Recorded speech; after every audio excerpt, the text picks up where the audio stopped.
Mike, turn your games down.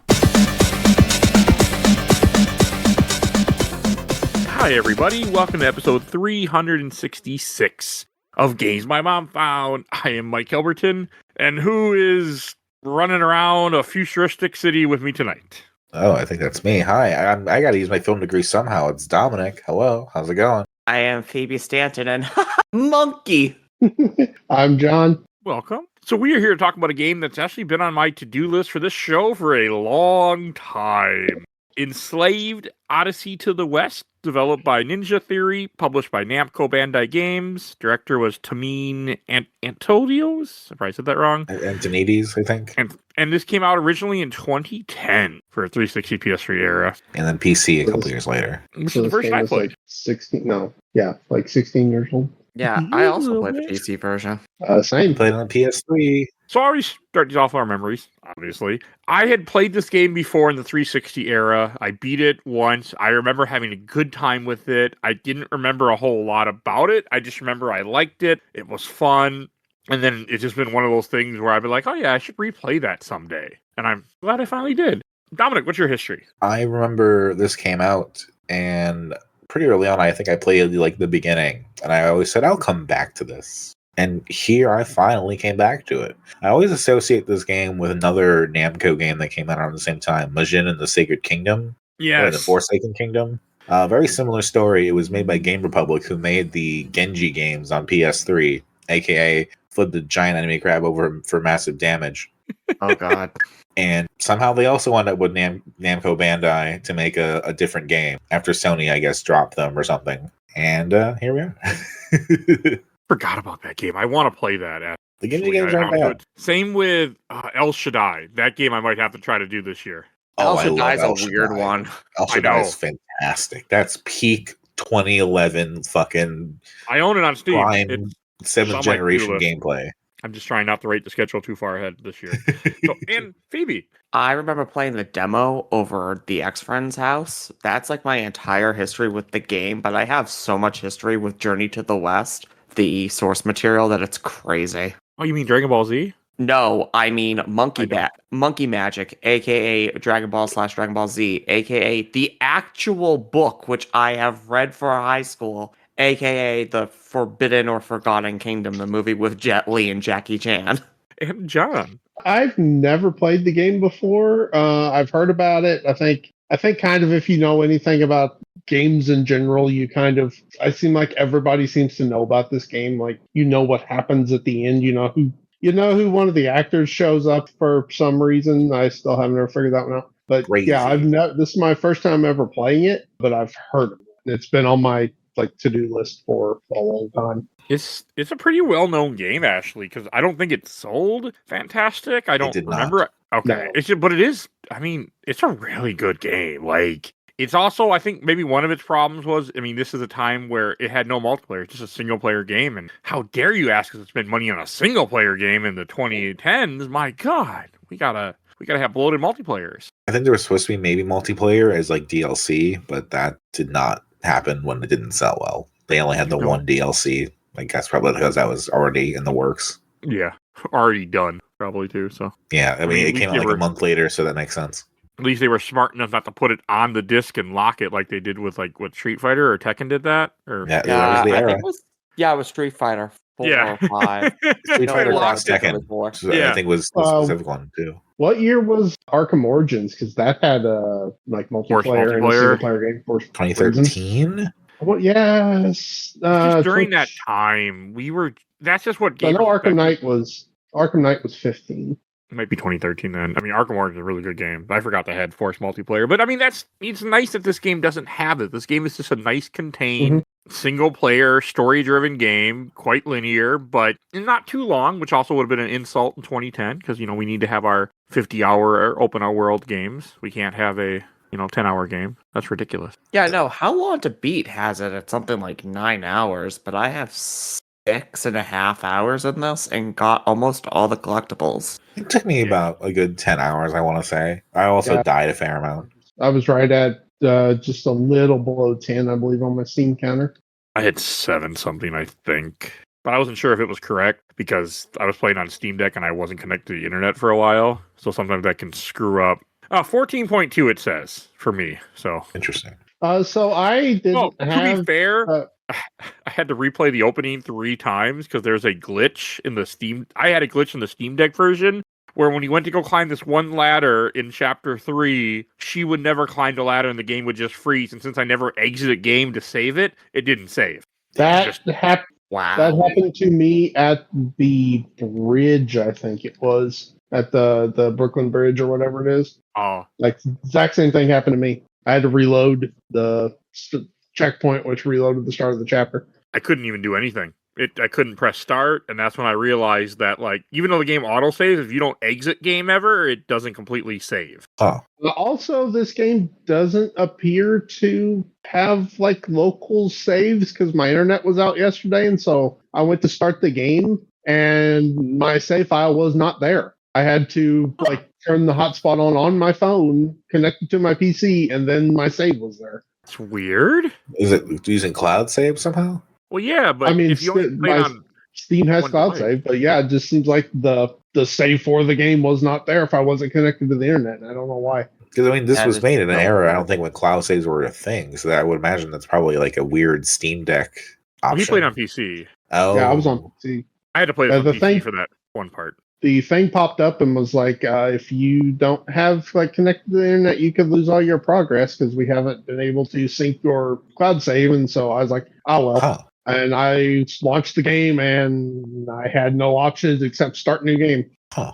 There's some weirdness to this game with PC stuff. Like, I mean, maybe it's just because technically they didn't save to the game, they saved your hard drive in the 360 PS3 era, but you still think it saved your PC hard drive. Like, Yeah, I would think so. That's strange. And I was like kind of pleasantly surprised because I played the whole thing on mouse and keyboard. This game plays really well on mouse and keyboard, in my opinion. It's wow. like all the buttons were in like correct places for the most part. Hell yeah. I had like 0 problems on mouse and keyboard outside of just like trying to. It took me a little bit to get the dodge timing figured out, which I was never very good at that. But yeah, I was super surprised that it worked on mouse and keyboard as well as it did. I would not have wanted to play it mouse and keyboard. It played fine. Like I'm getting way more used to mouse and keyboard these days. I've been playing Final Fantasy 16 on mouse and keyboard, so yeah, I normally That is would such not play those weird games thing on to hear. mouse and keyboard, but yeah, it played fine. So does 16. Like 16 plays really good on mouse and keyboard too. I don't know how Huh. the rest of you may have felt, but playing like the actual gameplay of like using the controller, this game drove me a little crazy because I don't know if anyone else noticed, but like the game is very animation dependent, so that like when you are running around as Monkey, you kind of don't have full range of like moving around. It's like you can't just like go up to an edge and go over the edge. Like it has like a place where it has to stop. Oh yeah. No, it was really weird wanting to jump to like speedrun some areas, but unless there is an area where you were specifically designated to jump, you will instead dodge roll with the A button press. And there were Like, also there are times some it's like just points. jump, just go a little bit, go a few inches this way, and it wouldn't fucking do it yeah. because it I didn't either, play out like- the full animation or something. I either got that kind of like I got the timing of where you need to be to jump. Like first couple hours I had that problem, and it seemed like after that it pretty much kind of cleared up for me. It feels like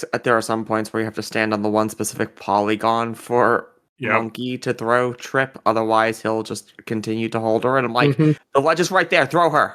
Press A. And then I'll take a single step back. And it'll go, press A to throw Trip. And I was like, that's what I was fucking doing. Yeah, you can tell it's what's- set to very particular spots. And like I remember I was comparing like controlling Nathan Drake is not the easy it's fun, like it's much easier than this, but even that has its moments where it's like no, jump over the thing, don't fucking roll, just fucking do this. Did anybody else? Because the thing I really noticed about that was when you're trying to get on the cloud to chase down the dogs, like after you've done a combo, like I'm sitting there jamming on the C button, and it's like he has to play his entire animation out Yeah. before he would Yeah. jump on the cloud. And I was like, I need to go. Yeah, there were.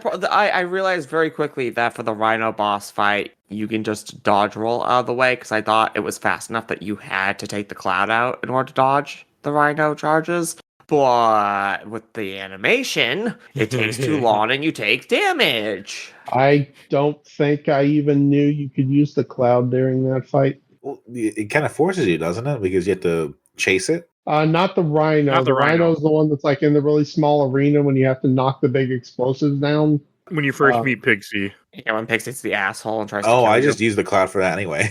When you're getting the power cell, I was like, I didn't notice the cloud was available. I guess I never thought about it because that arena is like super It's tiny. small. I mean, I don't think Yeah. I used the cloud. I can't remember. I know I dodged by dodge rolling him, but I don't remember much.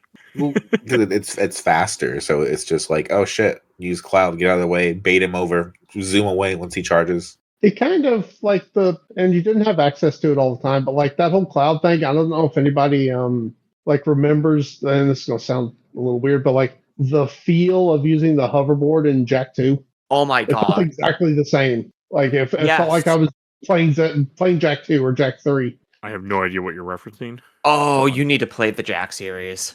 Jack and Daxter. Yes. Jack and Daxter. Like I'm not a big platformer. Jack and Daxter. Like I don't like platformers. Don't either. Jack and Daxter, The Precursor Legacy, might be my favorite game of all time. Wow. I played a little bit of that one years ago. I love that.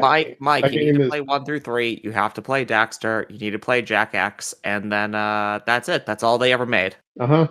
You know, which one are you like skipping? The combat the race? Jack and Daxter series is all great. Or the main 3 anyway. Yeah, people talk about Jack that. X is the racing game, and it's based in between 2 and 3, if memory serves. And people really hype that game up, I feel like. I don't know. I mean, it's on my to-do list because we finished the Sly Cooper series. We still got one more PS2 Ratchet and Clank game to do, but then I probably should do Jack and Daxter someday, but we'll see. I mean, yeah, makes sense. What's We'll see.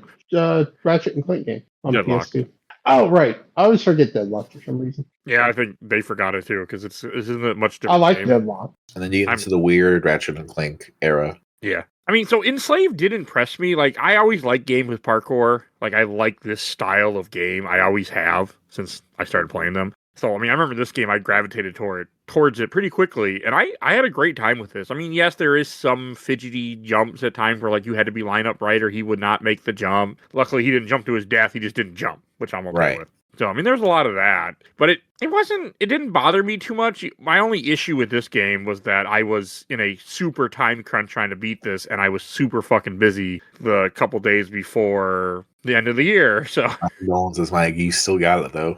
oh, I made sure. I beat this game sitting in my car with a load full of stuff to move to my mother-in-law's house, but I'm like, I need to finish this game. I'm on the last chapter. I'm almost done. I'm just going to sit here and finish this because I took a break New Year's at one Eve. point. Yep, New Year's Eve. I had to beat 100 games. There was no option not to at that point. I was at 99. I couldn't fall short of that goal. Incredible. I wanted to do 101. That did not happen. You did it. I'm not doing it again though. Understandable. 150. He's Oh, doing 150. God. Not possible. Not possible with this podcast. I can tell you. I mean, I could. maybe Everything is pull it 8 off. hours or less. Yeah, I mean, I could maybe pull it off if I didn't have any editing to do and all I did was play games. Like the year before the podcast was 94 games because I keep lists of everything. Yep. And that was my best year ever until this year, or until last year. So yeah, I'm not doing it again this year. I don't have a goal. I mean, hopefully I hope to hit like 75 or something, but I am not. Yeah, it's not a real goal. I'm just gonna play games and try to beat as much as I can anyway. But yeah, no, thank you. And last year I got to 64, and I felt like that was a huge effort. It is. So I think I was at like 23. You play Final Fantasy 14 though. Honestly, like outside of about the last. I mean, I'm playing right now. I'm doing my roulettes for the day while I'm doing it. But outside of like, I'd say the last 2.5 weeks probably. Like, I have not played 14 much this year. Like, I went probably close to 6 months with maybe logging in once a week at most. That's because like 7.2 and 3 kind of sucked. The MSQ was like awesome. I really, really liked the story and where they took it, but didn't have a whole lot. I haven't done 7.4 yet. So 7.4 is great and is setting up something really interesting for the next I'm- major arc. I'm hoping to do it soon. Like I did 7.3 last weekend for the first time. So, like, I am not super familiar with the story Journey to the West. Like, I made the joke earlier. The only part I really know is I know Dragon Ball Z is kind of like, well, not kind of a reference to that. Dragon Ball, I think specifically is Dragon Ball, yeah. So that's all I know. Like, I know I know there's a game called Sayuki Journey to the West for PS1 that I never played, but I always wanted to. Yeah, that was like one of my first PS1 games. That's a trip. I've always wanted to play that someday.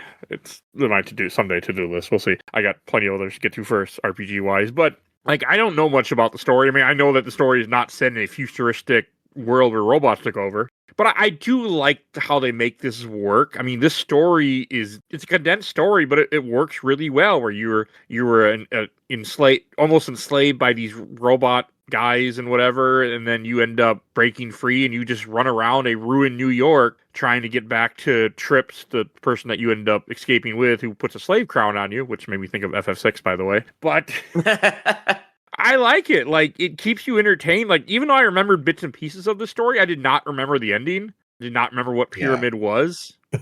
I mean, that was really a weird one. Like the whole like kind of parkour combat and climbing, running kind of game like this from this era is stuff I love playing just because I don't know, I grew up in that time. I'm very used to how these play, so this is very comfort for me. But I am still impressed by like the weird like technology and like star power this game has. It's one of the weirdest like trilogies in gaming, I feel like, because this started as a sequel to Heavenly Sword. What? Yes. Oh, made by the same developer, not narrative-wise. Same developer. Andy Serkis is also involved with Heavenly Sword. Yeah. But they lost Rihanna Pratchett because she went to work on like Mirror's Edge and Overlord and stuff. But then like Andy Serkis is like the star of the game, and Lindsay Shaw is here from Ned's Declassified School Survival Guide. Like, what the fuck? Is that who voices Trip? Yeah.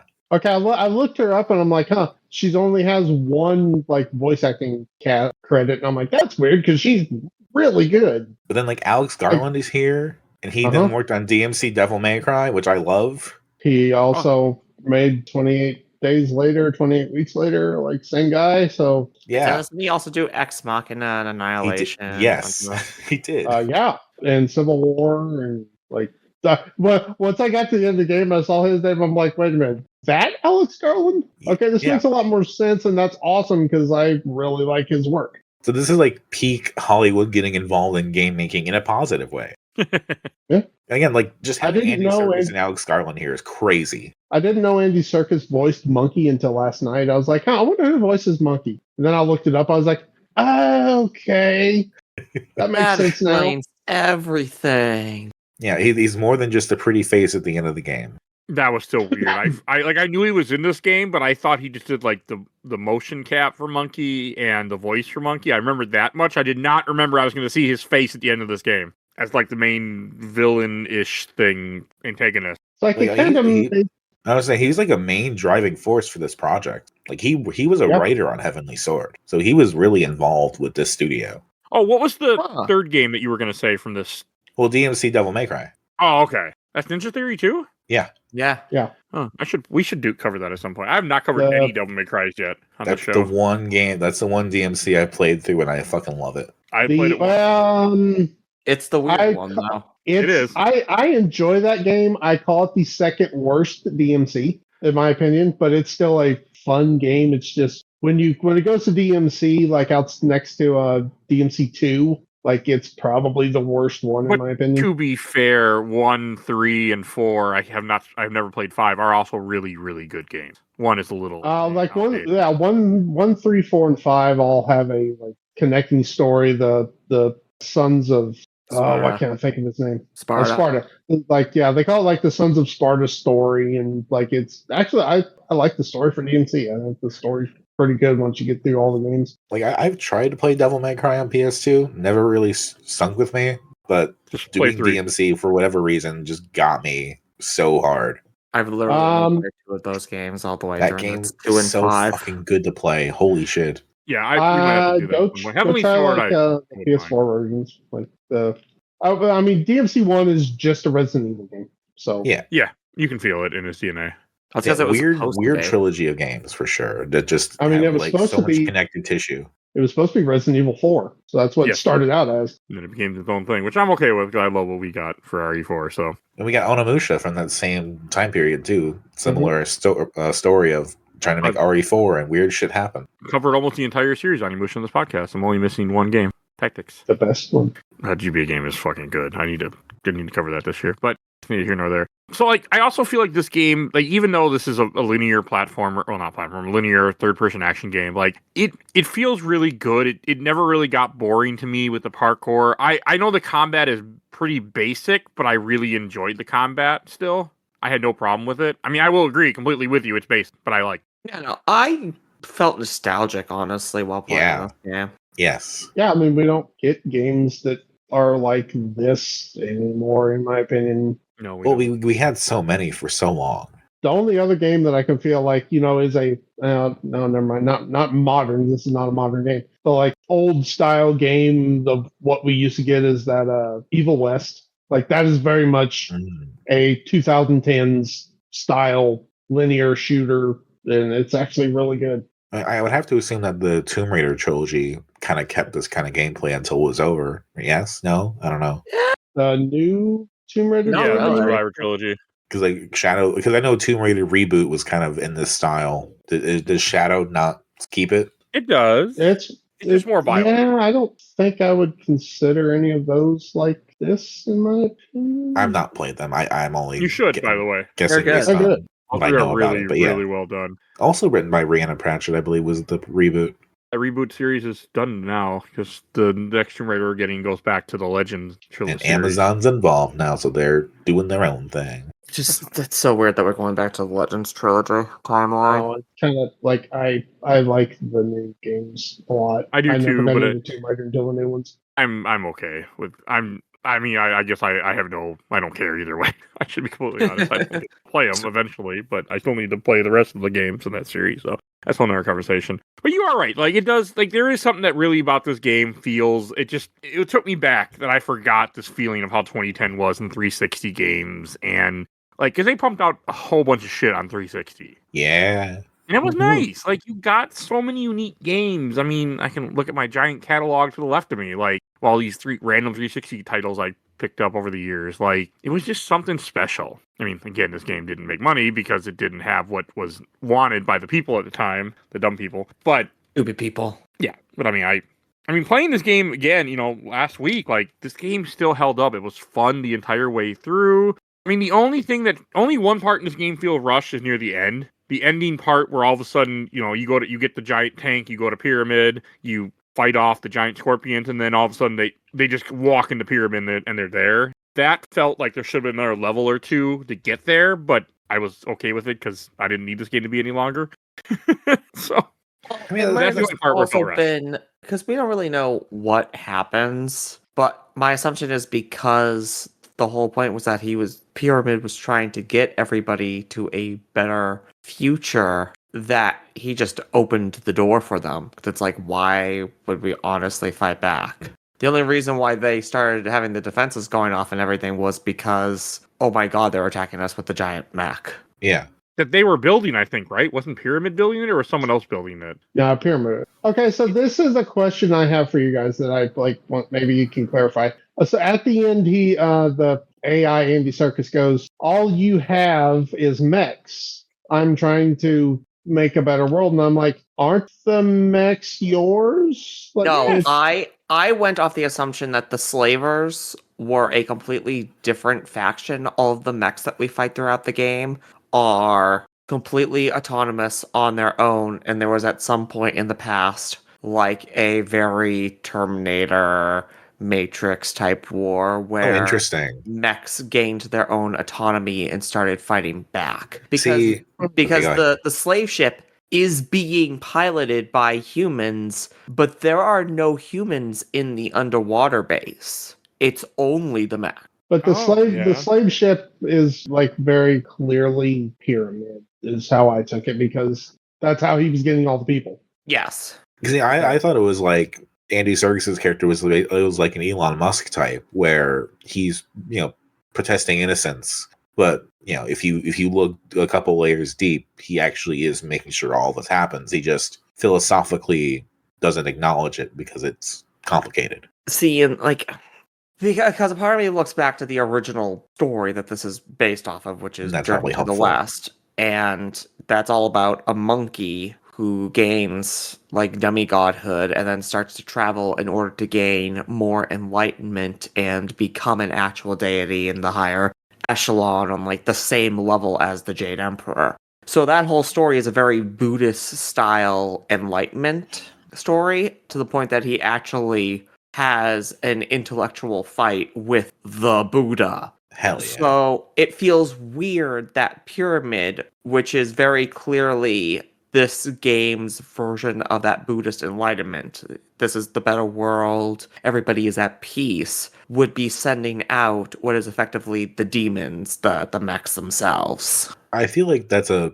correction in a way, because having just replicating that part of the story seems like it'd be a very hard sell in the late 2000s, early 2010s, when we're talking about we're just getting out of our radical fucking tribal tattoos and edgy darkness phase. I mean, it's also like very Matrix-ish in my opinion. Like, Yeah, because the robots took over. and you And have the everyone's people just being shown a false kind of life. Yeah, that too. And Andy Serkis went on vacation and took very nice photos, and we have to see those. I really like it. It did feel rushed, but I don't think in a bad way. Like there's times like something feels rushed and you feel like they didn't get to do something that they wanted to do. This, in my opinion, feels like very much they got to do the story they wanted to do, and this is what they wanted. Like I like the ending is just she rips the stuff out of his back, kills the dude in control, and like, no, you don't get a choice. This is the story we wanted to tell, because I feel like a lot of games would have had another ending of like, oh, you can have the ending where you make the choice. Like, no, we're killing the dude. And that's it. And she even asks, did I do the right thing? And that's the closing line. But he just goes, hold on a second, I'm going to put on the mask. And it's like, Trip, you only had to wait 2 seconds. And he would have taken the mask off and been like, nah, we're cool. We don't know that.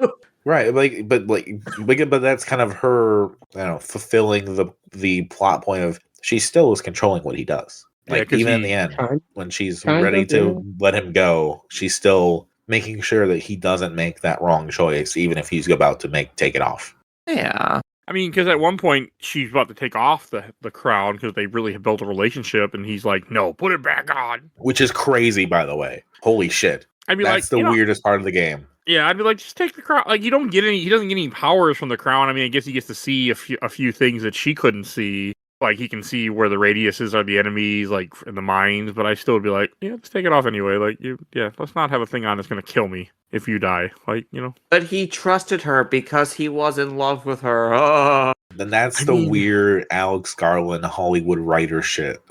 That does feel a little at odds. The fucking Pigsy pouring his heart out towards Trip, who is at the age that a daughter of his would have been. Him and her father were best friends. And then the very next chapter cutscene is the 2 robot arms that make the heart, and they've got the pink glow on them and everything. Oh, wait till you play. I laughed really hard when he's like asking Monkey's like, so are you doing that? Like what? And Monkey goes like, she can hear every word we're saying. And she's I think the best part about that is like she has literally enslaved me, and if she dies, I die, and I can't get away from her. And Pigsy's like, so you are a couple. Yeah. That's like the weird, like, forced comedy bit I was not totally a fan of. There's a few. I don't like Pigsy at all. I don't like anything to do with him in this game. Like, I was happy when he dies at the end and sacrificed himself. I'm like, good, fuck him. I think in the original story, Pigsy is a demon who's forced to go along with them. So it makes sense that his character would be a little bit more chaotic and against them at points, even trying to kill Monkey. And I appreciate that they went with somebody who's not like fucking focus group to death, perfect companion guy. Like, he's a little disgusting and gross, and I think that works. Why do they call you Pixie or something? I don't know. After the DLC, where the whole point is him making a sex robot, pretty much. What? Very weird. I didn't play the DLC this time. This is Are perfect. we Yeah, doing the DLC in the future, Mike? No. You are collecting the parts to make, a girlfriend that's a robot. There's not enough. It's a short thing. I've played it before, but no, we are not. It's not enough. It's not very good, but it's that too. We're not yet. No, don't worry about But it. You could have played it if you wanted to. You did not interesting. have to. enough to at least mention here. Someone The one of us scene played when after the rhino fight, when Monkey goes back, he like grabs strip picture. I'm such like you don't want to hear or see what I'm about to do to him. I mean, he deserves it. Fuck. Well, yeah. The stuff is also really good when you get to her town finally, which is like your whole. I mean, there's a whole quest originally to get her home, which is about halfway through the game. Then you find out that she had been attacked, or her town had been attacked, and everybody got killed. But I was confused. I thought Pyramid was the slavers, but I didn't realize that it doesn't really explain it. There are other factions or not.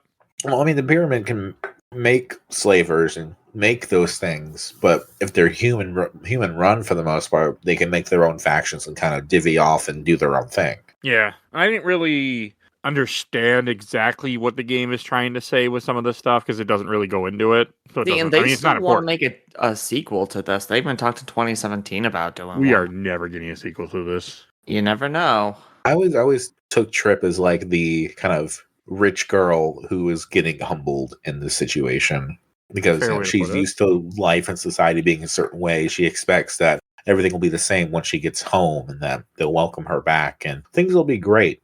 And so she, of course, decides, I'm going to enslave this person so that he helps get me home because I need to get home. I'm clearly important. This is what I have to do. And the whole game was just like, no, you're not. You're really not. Good way to put it. That probably is what they're going for, because she does kind of have that feeling where she does feel very entitled at first, and then as the game progresses, she does get humbled, especially when her whole family is murdered, and she's smart. She has, qualities that make her useful and helpful and interesting. But again, she decides, I'm going to enslave this person, which is a huge gap to get over.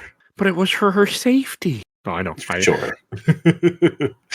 I mean, also, I think to her, Monkey is seen as this, especially when the game starts off, as this like brute barbarian type idea where he is, nothing more than muscle. And I mean, he is kind of inhuman in this, but like that's how it's seen. I mean, is there a component to the part where she's enslaving the guy called Monkey? Is there anything to that? Okay. Journey to the West. No, I'm talking about racism. Something else, Mike. Oh, yeah. I mean, I'm sure that's there, too. 200 years later, and we haven't learned. I mean, it blows my mind that this game was only 200 years after the fall of civilization. It feels like it should be a lot longer. It doesn't. They run simulations, but I've watched a lot of documentaries.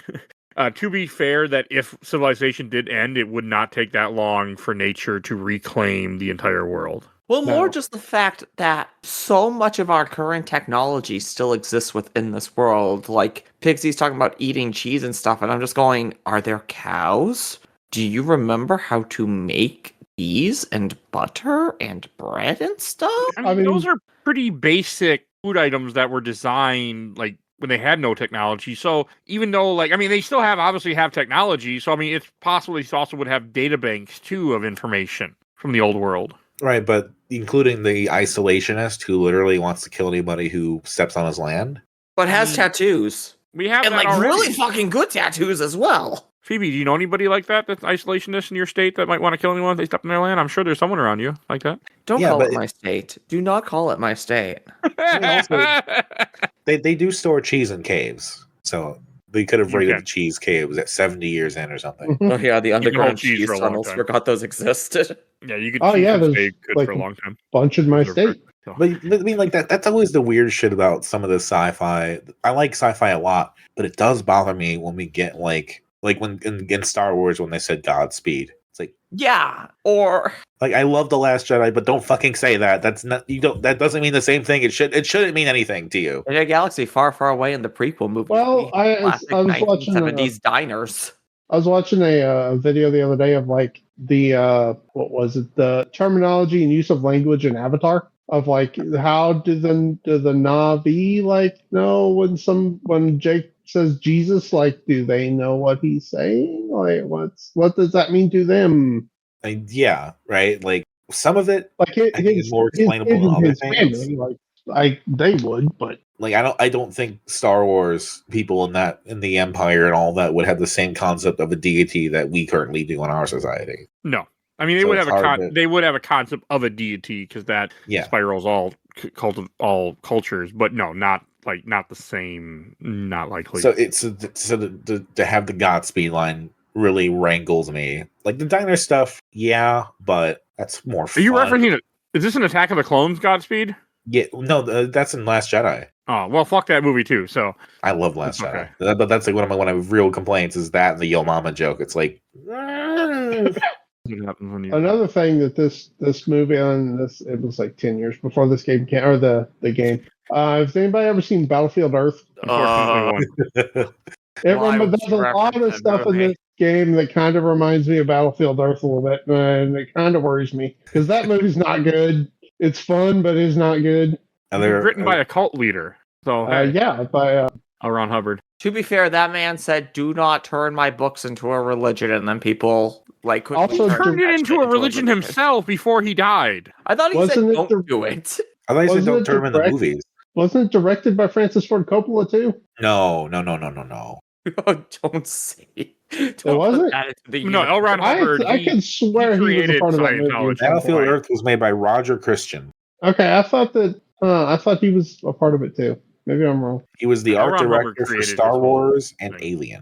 Yeah, Battlefield Earth is a bad movie. Yeah, don't ever watch it. That. There were times in this I'm like, this kind of reminds me of Battlefield Earth a little bit. That's just because it's I guess it's post-apocalyptic too, and they're kind of like, I like the fact that you're just fighting robots. All you fight in this game are robots. I mean, you run into a few humans that are slaves, and you have the one that gets killed because he gives you help, and they're like, oh, you broke the law, and he just kills them. Yeah, I was like, oh, okay, but it does show you how the slave crown works, and it shows you what it can do. It just and then like. I don't know. I had a lot of questions, because they do reference Pyramid throughout this entire game. So I do feel like I thought you were fighting Pyramid the whole time, but I mean, we as we've been talking to other factions, I don't know. I mean, the game doesn't give you that information to go on. Maybe they were going to do it in the sequel we never got. Maybe it was their idea. I mean, they talk about like the war and the building the robots in the factory and the So I was like, I thought that Pyramid was the ones controlling the robots. I assumed that's how I took it. Yeah. Well, I mean, yeah, because isn't that why the robots are the ones who took out her village, and that's why they went after Pyramid? Yeah, I mean, there is some degree where Pyramid's just blamed for everything without truly knowing. Yeah, that's why I think there's 3 factions going on. I think there's Monkey and Trip, and like all the other nomadic people. There's the slavers, and there's mechs that are just on their own. That they just exist to kill humans or living creatures type thing. Yeah, I mean that would make sense too. But I mean, yeah, like you can make the slavers and do all that shit, but like once they're out there in the world, who knows? I do like that there's a small scene early on in the game where you see the Statue of Liberty you fly by, like to show you that this is New York. I do like that touch, the Planet of the Apes touch, as I call it. And then there's an actual achievement called Escaped New York. Yeah. A freaking achievement when Pixie dies, was it like fried bacon? Yeah. I laughed. I was like, that's like some disrespect right there. That's hilarious. He deserved it. Do you want to respect Pixie? There's like a swine flu. Not really, but still, he blew himself up to save everyone. Yeah, I think there's like a swine flu achievement as well, something along those lines. And I miss the days when you had random achievement names like that, kind of. Even though we talked about one long ago. This was made in Unreal Engine 3, so I'm curious how long it took, or how long it could take to make a level. Right? Because the first level, very Uncharted 2, and that came out like a little bit under a year before this. Yeah, that's one thing I did appreciate about none of the levels were super long. Yeah, but like you're climbing up the thing as it's falling apart, and I got swinging out here, and now there's new footholds to climb up. It's like I've seen this train sequence before. But that's the era. Now it does improve it because you're on an airship. It takes advantage of that, but. I'm also happy that this game doesn't overstay its welcome. It's just long enough, in my opinion. I mean, like I did say, it does feel like it's missing something, but I wasn't complaining. I was like, yeah. I mean, it's. I don't know what I would have been satisfied if there was more in the ending, though. Like, yeah, I do agree. There's a little bit of a rushed element to it, but I don't know if I wanted more. I I wanted it thought to the be ending over was so I can good. get back to Like, work. I really like the ending. Wow, Mike. Wow. Well, I was moving stuff that day, and I took a break to finish this game because I had to finish it before the first. But I needed to get back to work and finish moving. That sounds like As long as you acknowledge It was a that you problem, it was a you problem and not the game's fault. and unfortunately, it was completely a you problem because the other people that were supposed to help us never came. So it was completely a me problem. Now, I will give this game credit because I feel like if it wasn't based on Journey to the West, they totally would have made the middle part of the game being the trip from New York to wherever Trip's family is. But that's just like one cutscene on a motorcycle. I was very impressed that they actually did that. They didn't like drag it down with more traversal based levels. And they didn't make a level with the motorcycle too. I'm okay with that, by the way. But I'm okay with that. But like I feel like a different game would have done like 3 levels about on the road too. Yeah, just to pad it out. New complications. Yeah. like the Ghost Rider video game. Oh man, the slavers are gonna blow up the motorcycle if we don't do something at this gas station.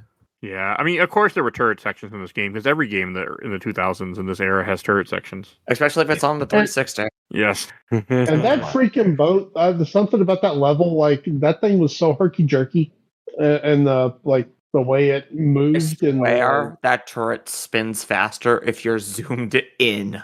Yeah, I like turned my my mouse speed up at one point in the game. I got to that point and I'm like, did it reset? What happened? This is way slower feeling.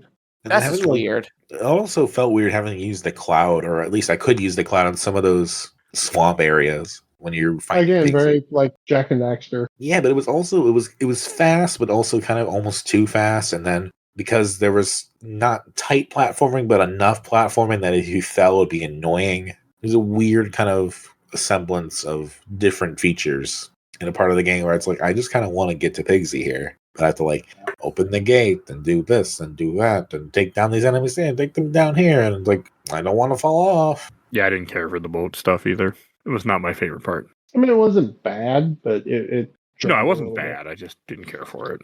It was there's ups and downs with every game. And I feel like the downs are a little more prevalent, but they're not rooting it. No, like kind of like the issues about running around where there's clearly an animation based system. It's like this isn't terrible, doesn't help. No, the chase sequences on the cloud could be terrible at points, though. Yeah, with how close some of the jumps are, and the fact that with how the camera is placed, and the amount of leeway you have with the camera, you sometimes can't see those jumps. And I remember like the level where they introduced the cloud, I did not understand the path it wanted me to take.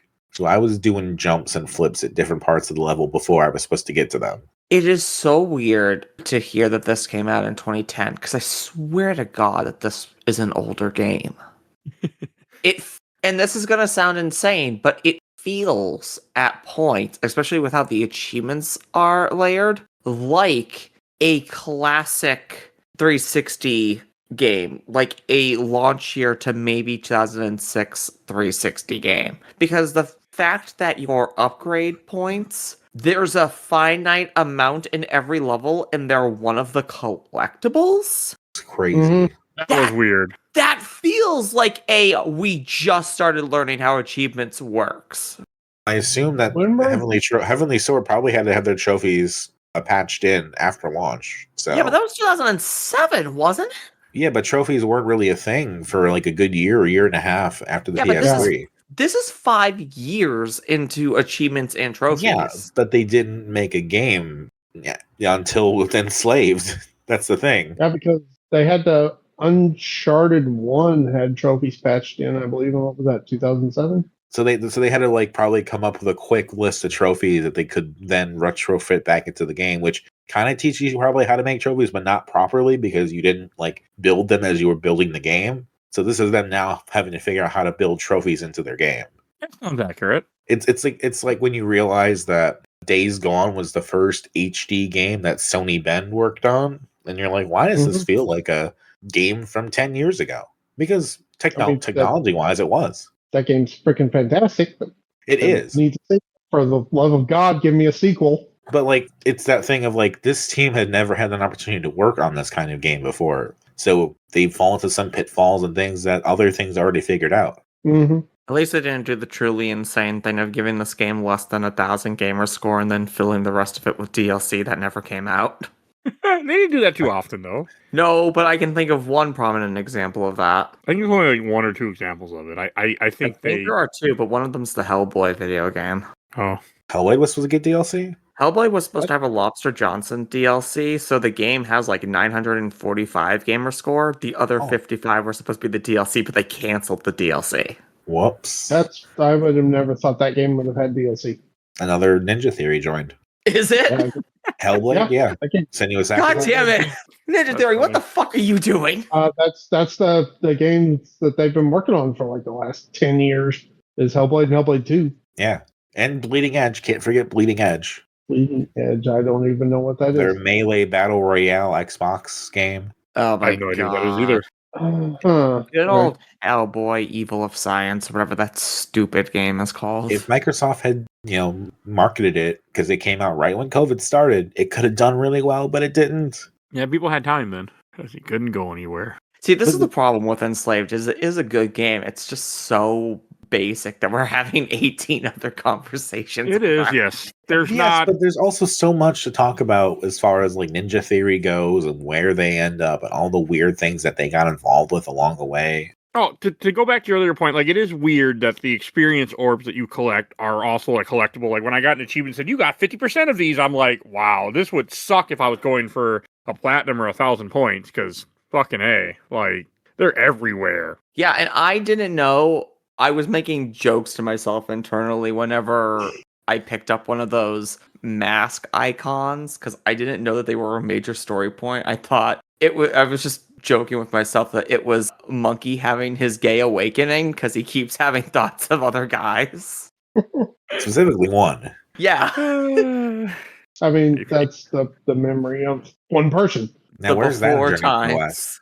I also thought that was kind of interesting of like the entire, like, I guess, still recorded knowledge of mankind is all from one person. Yes, but he lived back then, which is insane to me that he because this one guy is this computer thing is all based on one guy. So I mean, and he just kind of happened to take over. Was the robot guy? Was that the one guy, or was that just Yeah, no, it was supposed to be him. I think it was because his body either taken over or still somehow alive or something along those lines. I mean, he was connected to a computer, so I don't think he was alive very much anymore. But yeah, I mean, his entire lower body was robot. So yeah, I mean, it worked out for Darth Maul, but did for him. Keep him alive because he's important, and then that alive quote unquote became more quote unquote as time went on. It is a cool. Like, I do like the whole fact, like, pyramid whole thing. Like, your world sucks, so I'm trying to just feed you guys with memories of the past, because that was better. That's weird. That sounds like someone's political campaign. Okay. Of course. We had to go there. I wasn't even planning on it, by the way, Phoebe. I just started talking, and then it just kind of came. Yeah. It always comes with you. Yeah, like Bill said in an earlier episode that you have not heard yet. Maybe he is right. What did Bill say? You were there, Battle Royale. Oh. Yeah. She's like, that was a long time ago. In my brain, it happened, and then it was out the door as I went to sleep. I know. I'm running out of things to say about this game, too, unfortunately. Yeah, that's that thing. Like, you talk about Pixie, Trip, and... There's only 3 characters, really. A monkey. There's like 4 characters, because then you have Pyramid, but it's still Andy Serkis playing Andy Serkis, while Monkey is Andy Serkis. Yes. Mm-hmm. It's like... It's a wonderful little play. Like, it's like, is Monkey like a clone of the dude or something? Is that why he's getting all of his memories? Or honestly, like, with this crown attached to Journey to the West, it could have been. Because of the crown, the way I took it is because he has that crown on, and that crown is essentially made by Pyramid, so it's injecting those memories. Yeah. That's how I took it. And he was such an important person, the guy that survived, that, of course his memories had to survive somehow, right? He somehow was the engineer that started this, or at least the computer took over and created it in his image, so...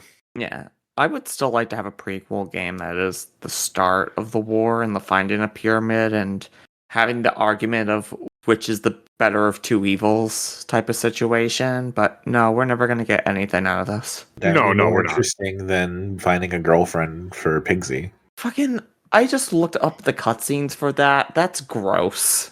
Did you know? Now understanding why that DLC is DLC called Perfect 10, that's dumb. See, then the weird thing about that too is that you think, oh, we're gonna build the robot and the game is over. No, that's the first half of the DLC. The second half is the fucking robot gets kidnapped and you have to go save it. It's like, come on. That sounds really dumb. It sounds. And I know I looks played it kinda dumb. back in the day because I bought a lot of DLC and I did play some. And I do remember. I'm pretty sure I played. I have no memory of it, but I'm pretty sure I did play it. Do you want memory of it? No, I'm not going to play it. I did not buy it for Steam. If I have it, I have it. I'm not going to play it either way. This game I think it's just solid. part of the game. Okay, and moved on. I'm good. Like, it's interesting that they made a whole new character with a whole new, control setup. I appreciate that they did that, but they could have done a way better, interesting story. Who wrote the DLC? Was that also Alex Garland or? I would doubt it. I mean, Let's DLC see. was just one of those things you had to do at this time, so you just had to have DLC, I Some don't of it miss was the really series. good, some of it was not. Oh, one thing we do have to comment on that probably one of the last things we're going to comment on is this game has a lot more color versus the other games you would have got around this time because this game Oh, has a lot of sweet green. Jesus, yeah. It also has a Yeah. lot Oh more. yeah, bullets it doesn't than I have was the expecting, and they're all good boss fights. They are. yeah, it doesn't have the lovingly known piss filter that a lot of games had at that time. Looking at you, Gears of War. I'm trying to see if I can find Yeah, it. the game looked like. Did anybody else have I don't even know how to describe it, but like a weird effect on the like the characters like during cutscenes, like on their skin, like they looked like wavy almost or something, or was that just I don't me? think so.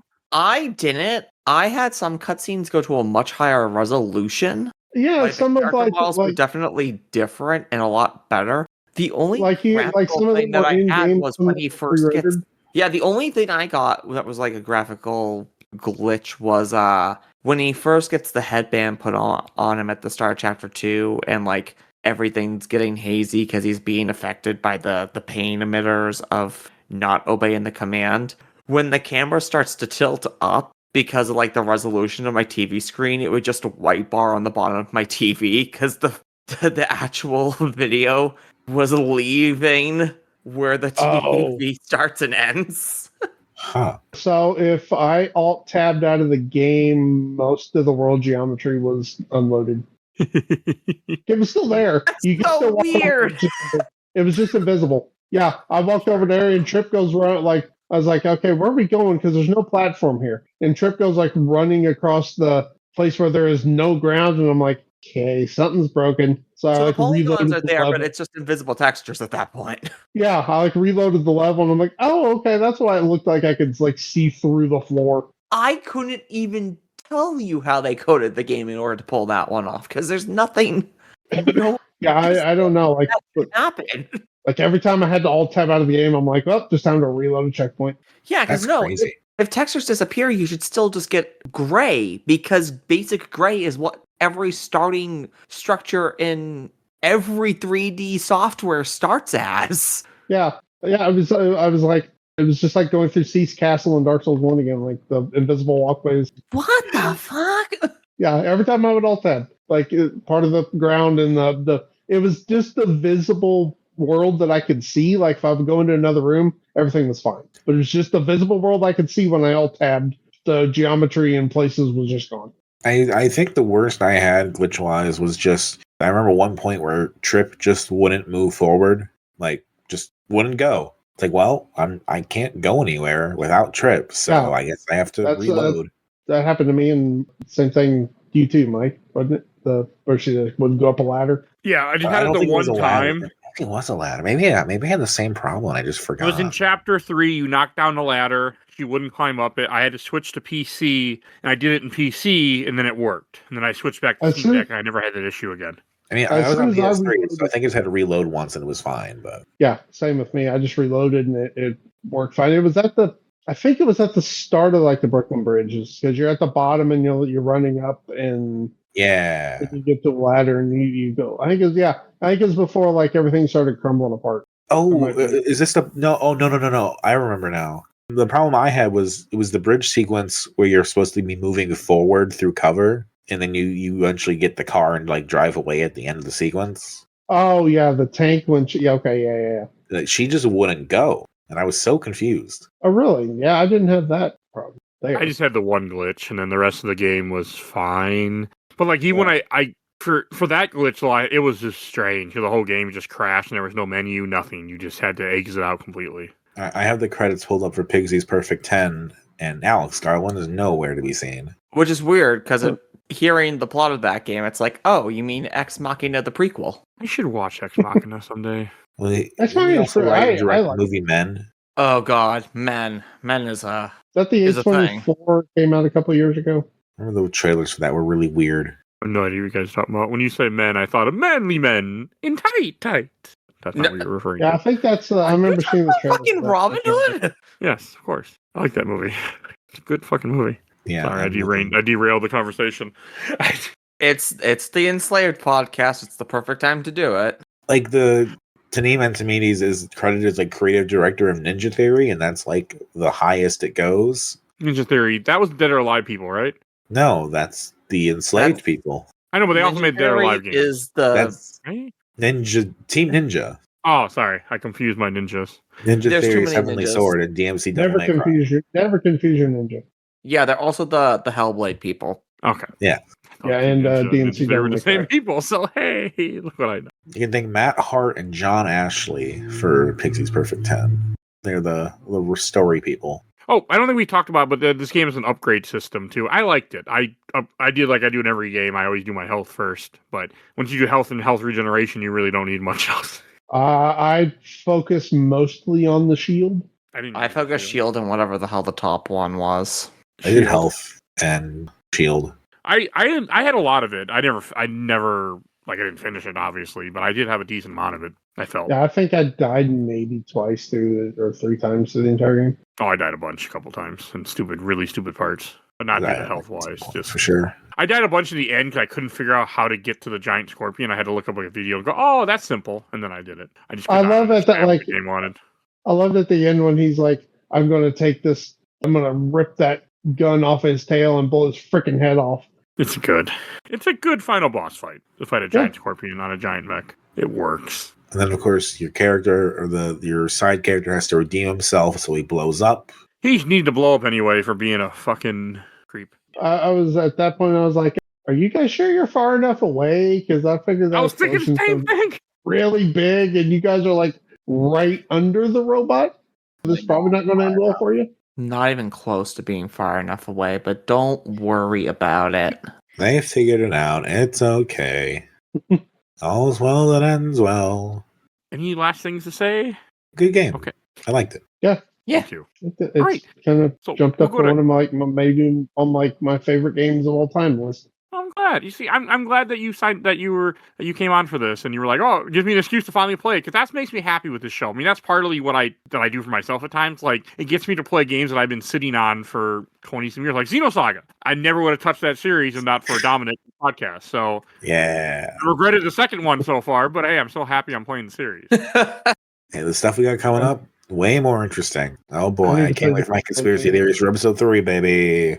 I need to get some. I need to just like. I just want to take like a week off and just sit around and play games and get caught up in all my to-do list stuff. But that's not going to happen. Hey, that get sick like that worked wonders for me this last week. I don't. I mean, I do my job for most part, even when I'm sick, unless I can't talk. I don't have a choice because I got sick the day after Christmas, Oof. and like kind of until the last about 2 or 3 days, I'm finally pretty much over it. Yeah, is everybody having a flu right now? Is that what's going on? Cause It was like upper respiratory crap is what we all had. Like okay, my boss, because I know I've had me and- something. I don't know what the fuck I have. me and my, I know, I think me and my boss, we got it on. We were exposed at the same time because we got it on the same day, and then of course my parents ended up picking it up. So I mean, that's better than like the norovirus I've heard that's been going around. It's awful. I think I had that once. It's not fun.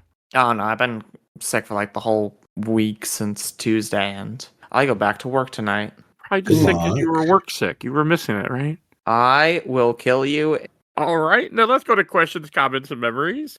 First, from the official Laser Time community, I have 2 from Jamie Lee. This is definitely one of my favorite underappreciated gems from that generation. This is definitely underappreciated. oh, yeah. And from Chris Lichost, love Enslaved. At the time, it was up there with Uncharted when it came to performance capture. Didn't really know Alex Garland at the time. Found it interesting that he was apparently super involved in this one before his directing gig took off. And I watched the entire Overblood Super Replay from Daniel Melman. Alex Garland wrote this game. Yes. I didn't know who he was until late. Like, I was like, okay, like I don't know who this guy is. It wasn't until after we started talking when I actually looked up his film. When you guys talked about his filmography, I was like, oh, okay. And from William Izari, looking back on this, Horizon borrowed a lot from the aesthetics. I was thinking the same damn thing while I was playing this game. Yes. Which made me laugh. I'm like, you are right. Like, I started up like, man, this is where Horizon got a lot of you. We even have a red-haired, character. Huh. Oh yeah, Horizon's good though. That. I played the first Horizon. I really liked it, but it was a while ago. Pre-podcast, I think. Yeah. It's funny how I categorize my life now as pre-podcast and post-podcast. I mean, not post when I had kids or a job. It's podcast. It really has in many, many ways. Sure. From Nick Levac, banger. You are correct. From Aaron Cooten, in a time period of a lot of brown, dark, ugly games, this was professionally colorful while still having a dark story and themes. Loved it. I only posted in 2 groups. I didn't know where else to post this. So that's all I got. Enslaved fandom groups for you? I didn't look. Yeah, I don't know if I would Google that or not. I wouldn't Google it. Back with something that you don't want to see. Facebook might be okay, but I wouldn't Google it. No, but yeah, Facebook might have other things too. I am in some odd. Well, no, I'm not in any odd groups of Facebook. But I do follow some pages on Facebook. You follow groups of enslaved? No, but I do follow some stuff that could be in that category in different ways. So we accept you, one of us. Google gobble, Google gobble. So, all right, let's give away a code because I didn't last week and I felt bad. I broke my streak because I didn't have my phone and listen to the episode. So, God of War. But we're back to giving codes. I still got plenty of codes so I can continue it. So, this code is for Mega Man Legacy Collection 2. Your Steam code is 4TL2VJFYRL. WEDV6. That is your Steam code for Mega Man Legacy Collection 2. Great games. They are. That's what, 1 through 6? No, Collection 2. Oh, that's 7 through 8. That's 7 through 10, sorry. Okay, I have no idea. I know I own weird grouping. Well, the first one is all the NES games, and then this would be the Super Nintendo, PlayStation 1, the 2 classic-looking ones. Yeah. Those are good games. Actually, one of them was. I don't remember. Go listen to the episodes. All right, let's go to Shelf Stacker Box. And Dominic, why don't you lead us in? This is a good stackaroony, not like a thing I want to show people if I were to show the PS3 generation, but definitely one I would talk about if goated enough because it's got a lot of weird shit behind it that I would love to just tell people about. All right, and John. Put it on the shelf. I really enjoyed this game. It could be a game I could kind of see maybe go back and replaying maybe once a year or so. Will I? Probably not. But I really enjoyed the game, especially toward the ending. I thought the ending was good. It takes balls to just have an ending like that and have it be that ending, and they went with it. I agree. And Phoebe. I'm going to put this on a very high stack. It's not a perfect game, but it definitely held up a lot more than I thought it was going to. I get that. All right, and I'll go last. I'm going to put this on the shelf. I really like this game a lot. I remember liking it, and then I replayed it and went, man, I still really like this game. It was just a ton of fun. And besides the glitch, I had a good time. And I enjoyed looking for orbs, and I never really try for collectibles anymore in games, but I will, if I see them, I did go out of my way to get them in this game, at least the orbs. I didn't give a shit about the mask since I assumed they only had an achievement attached to them that didn't matter to me, so. You just got to see all the vacation photos. Yeah, I was okay with that too. I did not care. I did not need to see that. But yeah, I really had fun. I'm glad that this game now part of the show. And it was mostly short. Would have been shorter if I wasn't so busy. And if you didn't have the glitches. The glitch did mess me up because I played through the first 3 chapters, got through that glitch, and went, oh, a glitch. Okay, I'll just exit and come back in here. And then it did it. Then I realized my save was gone. But I went through the game a lot faster after I had already played it. And then it happened a third time, and that's when I switched to PC. I had already saved though, and thanks to cloud saves, I didn't lose anything that time. I learned after I was like, we're gonna exit right here, and then I did that throughout the game. After a new chapter, I would exit the game so it would save and then go back in case there was another glitch. But there were no other glitches. This is one weird glitch in chapter 3. I don't know why it was there. I don't know if I needed to mess with like setting on the Steam Deck or something, but I just when I have issues like that, I just switch to PC and do it because I literally have a PC next to me or a laptop, so it works. That's what I do. But yeah, go on the shelf. I love this game. I'm really happy now it's part of the show. All right, we should introduce what we're talking about next week. Next week, the show is going to be celebrating its 7-year anniversary, which Merry happens Christmas, happy birthday. after this day. After the time you hear this episode, it's between this and next week, but I just decided to do it the following week because I wanted to. And we were talking about Final Fantasy VII for our 7-year anniversary. I've been meaning to do that. I've been meaning to do that game forever, and I just never wanted to. And I'm like, well, here's my excuse. Now you can finally join Dirge of Cerberus, which was like an early episode, if I remember. It's not that early. It's part of what I call 2.0. This technically should have been 3.0, but I didn't change it. But yeah, it was during the time when I had a different co-host. But yeah, we did that game.